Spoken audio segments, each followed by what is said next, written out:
Now, the only people who have a 400 recorded year history of slavery to another people in another land is the black people of America. So if you ask black people to spiritually compare themselves to the biblical story about the children of Israel, America could spiritually be called Egypt by black people. Hence, if you are living in America, you are living in a land spiritually known as Egypt, because America did the same thing that the Egypt written of in the Bible did to another people. The Egypt of the Bible enslaved the people for 400 years and were delivered. And America of today did the same thing to the black people of Africa. They enslaved black people, or they enslaved their people for 400 years who happened to be black. So America did the same thing that the biblical Egypt did. Both countries enslaved a people for 400 years.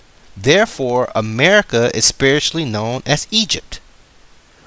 Now that's a revelation. So let's go to Revelations and read it again.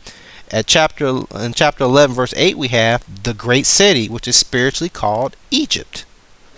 Now look at the monument. Let's go to the Washington D.C., which is the capital of America.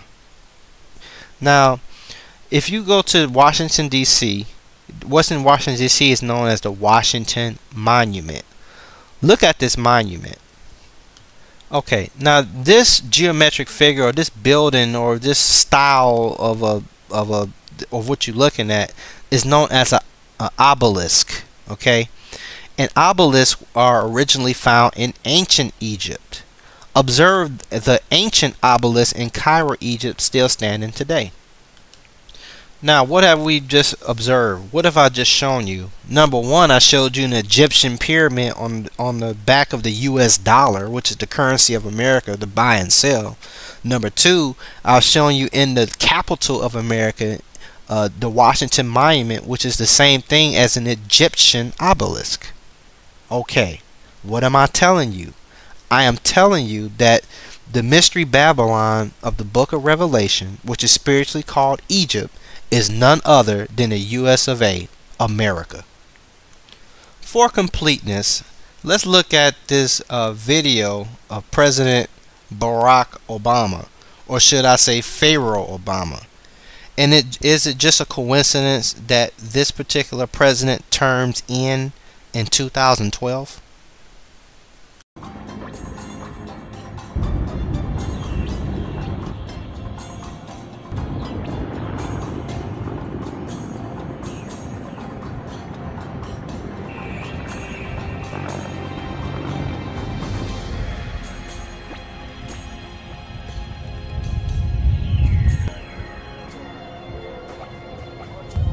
Dated to 4,600 years ago, and the person who is buried here, his name is Car, and his name is written hieroglyphic as Car, and actually... That looks like me.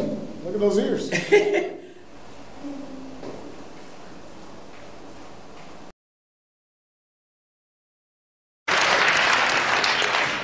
You mentioned President Nixon there. I was reading a piece that Norman Mailer wrote about you recently, where he described you as the second most prominent American, second most prominent after Nixon. We might dispute that. But would you like to be president? No. No? No, sir. Too dangerous.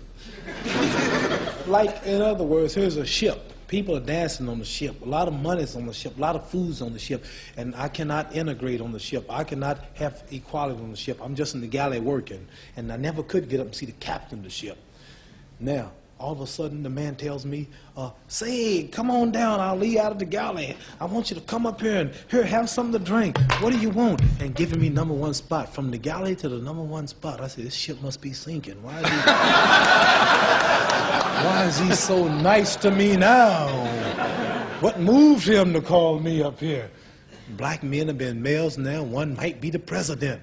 America's in too much trouble. I don't want that job now. Something to think about, ain't it?